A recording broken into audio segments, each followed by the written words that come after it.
চারিদিকে কত কিছু ঘটছে,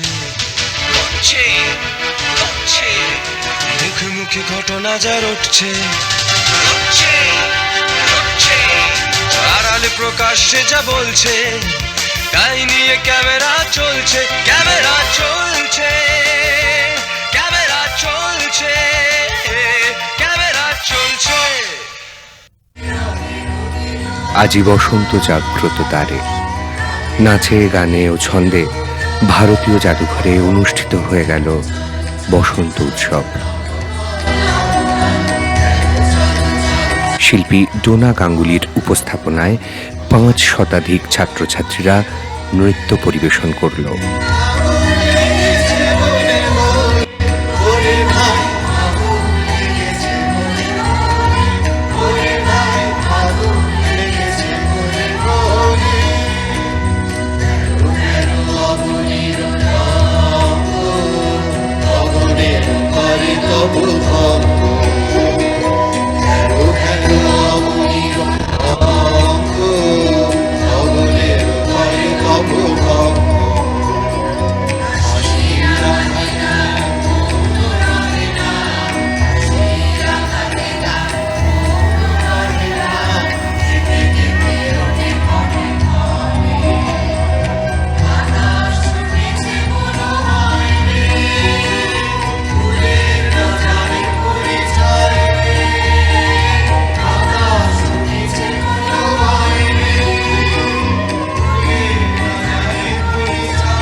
বসন্ত এসেছে, একই নাচ করব, বসন্তের গানের সাথে গান করব, মিউজিয়ামে এসে রিহার্সাল করব।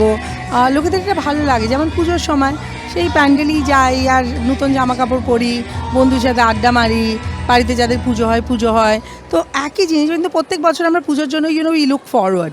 তো এরকমই বসন্ত উৎসবটা এমন হয়ে গেছে দীক্ষামঞ্জি স্টুডেন্টদের জন্য that they look forward for it. It's nothing new. Indian museum আপনারা জানেন এশিয়ার মধ্যে সবথেকে প্রাচীন মিউজিয়াম, এবং এবছর আমরা আমাদের 212 বছরে পা দিলাম। সেই জন্য এইবারের যে প্রোগ্রামটা, এইবারের যে উৎসবটা, সেটা কিন্তু অনেক বেশি তাৎপর্যপূর্ণ।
আমাদের ক্লাসিক্যাল আগে বসন্ত রাগ, তারপরে অষ্টপদী থেকে একটা আছে, তারপরে গীত গোবিন্দা, তারপরে আমাদের রবীন্দ্রসঙ্গীতের 5-6টা আছে, তারপরে একটু ফোক ডান্সও আছে, তারপরে একটু রাজস্থানি নাচও আছে।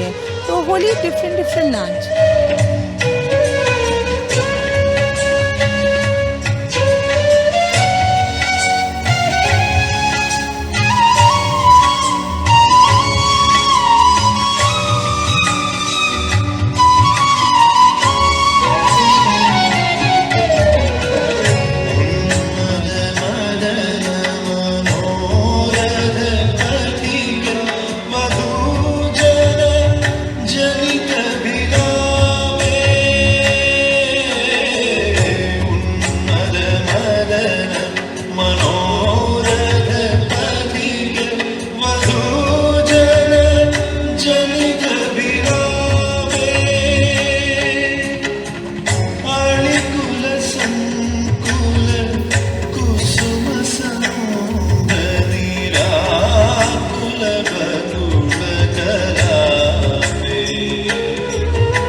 অনুষ্ঠানে সঙ্গীত পরিবেশন করলেন ডক্টর আনন্দ গুপ্ত।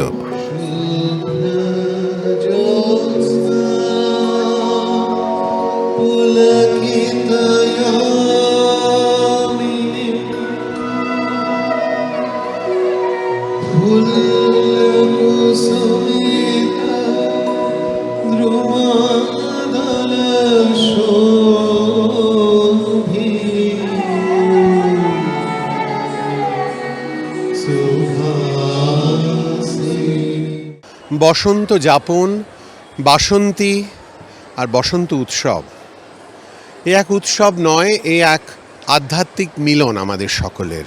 আমি কিন্তু এই বার্তাটাই দিতে চাই যে বিশ্ব শান্তি আমাদের জন্য সব থেকে বেশি এখানে ইম্পর্টেন্স রাখে। আমি সবার কাছে এটাই বলবো যে শান্তি কামনা করুন।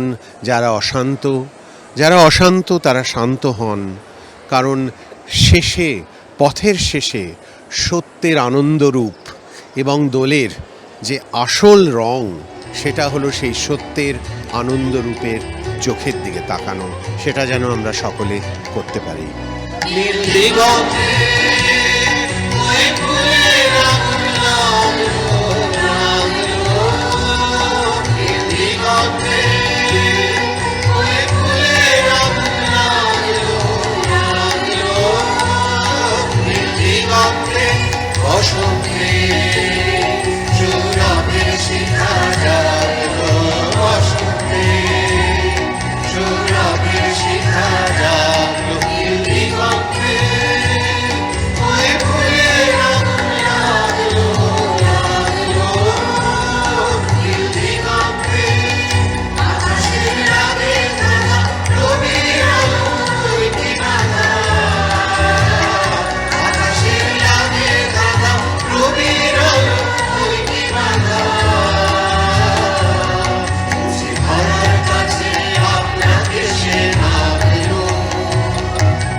সবাই মিলেমিশে নতুন করে রঙিন করার চেষ্টা করছি ভারতীয় জাদুঘর।